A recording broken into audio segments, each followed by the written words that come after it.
back. It's Community Conversations. I'm Miss Community Clovia, and my very special guest, the mayor of this fine city, City of Richmond, Mayor L. Douglas Wilder. Good morning. Thank you so much for your welcome information, putting it down, not holding back. Well, we never did. As you know, prior to running for mayor, I would say those things here, all during the period of time we were, and that's why it's so important for people to listen and to be a part of their government. And I appreciate your company, your station's involvement in this, and you guys here particularly who participate. Thank you. And a lot of times folks have said to me, you have the mayor on once a month, but what about city council? What about a Richmond School Board? I've reached out to them, and anyone who wants to come on the show to talk about any issues of the city, you're definitely invited. It's not a one-sided thing because you are the executor of the city.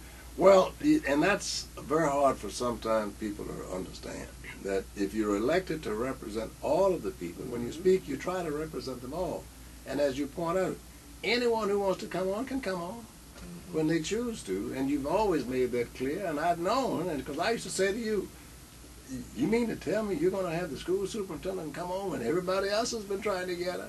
And you've said, well, yes, I'm going to get her, and you've seen how difficult it's been. On the other hand, it's not a campaign gimmick.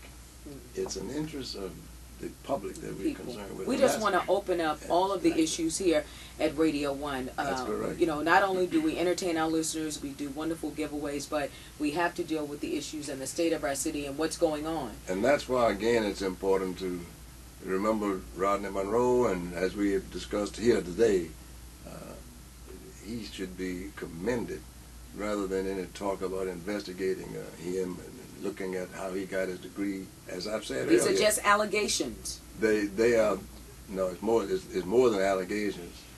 Poppycock and trash, and they are not allegations that you deal with anonymous thing. You see, an allegation has to have substance. But if you were to tell me, said, lay down the law on me. Okay. That's exactly right. It has to have substance. Look at what the people in Charlotte have said with reference to these allegations. They said it's disgusting. It's despicable, is the exact quote. We're sick of it.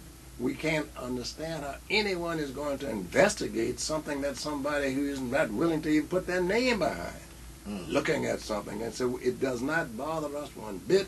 We're glad to have him, and I'm sorry to see him go as a person, as a friend, but he's not going to be that far away. And you and I also know that we had that chance to keep him, and I regret that I am not going to be running. If I run again, he's going to stay. Very simple. And he'll tell you that when he comes on your show. The other thing I'm glad we had a chance to talk about is the people having a chance to take their river back before the council takes it from them and gives it to the private developers. You want to have a link to what we are talking about? Look at richmondgov.com. richmondgov.com, and that tells you about the marina, when we applied for it, how many times it's been continued, why some people on the council think that only the wealthy should have the opportunity to enjoy the river. And I'm calling it like it is. And I think the river belongs to all of us. And I can show you that what we were trying to do in terms of putting a public marina there wasn't going to be that expensive, because it's going to pay for itself in a short period of time. And the other thing that we need to always be mindful of is making certain that people own the city. It's theirs. Claim it. Don't just be involved at the election time. We're going to have a new election coming up in November with the opportunity for a new president. I hope and think it's going to be the person that we've been talking about on this show for a lot, and hopefully we'll see Mr. Obama become the next president. Yeah. Yeah. Yeah. Yeah. But no, I think and you know, more than that, and we're talking about it, and you know, radio stations are nonpartisan. We just, for me, I just encourage all folk to get out and exercise their right to vote. And one thing I can say, Mayor, is the Barack Obama camp, they're going door to door to ensure that everyone in the city, the Commonwealth as a whole, are getting registered to vote. That's correct. Even if you have lost your right to vote. Now, voting is my thing. It's my passion. I can't get around it. But if you've lost your right to vote, you've been convicted of a felony, and you non-violent felony, you have until August 1 to start the process of getting your rights restored, and that's what Senator Barack Obama is doing here in Richmond and surrounding areas. We're going to work it out. All right.